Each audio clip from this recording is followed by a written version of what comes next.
the thing that got me caught up, in my journey was I didn't so much have trouble with the extra quote unquote weight that I was carrying. I mean, I didn't love being 30 pounds heavier, but I also didn't hate it. I wasn't like self-loathing and, talking all these awful things to myself about my body.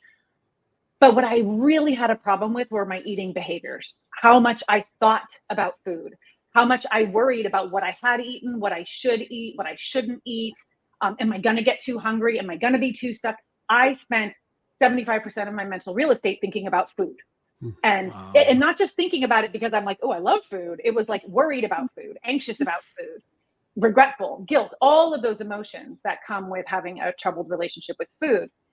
And the behaviors that then produces, coupled with the actual biochemistry, which was what Dr. Dave was starting to get into a little bit there, around when you're not eating the right foods for your body's going to have a chemical response to that Hmm. can cause even more hunger. So for me, I was hungrier than most people, my height and weight and gender. Like I can eat as much as my 6'7" husband.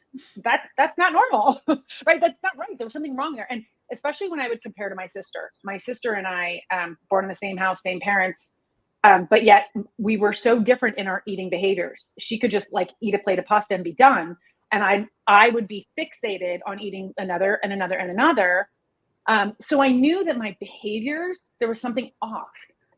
And I learned how to solve for that. And that is part of what I do now, is helping people to kind of understand that biochemical aspect of why are you hungrier than most people? Or more importantly, why do you have such strong cravings for foods that you really wish you didn't have strong cravings for, right? Like for me, it was many things, but one of them was dark chocolate covered Trader Joe's peanut butter cups. They are delicious, right?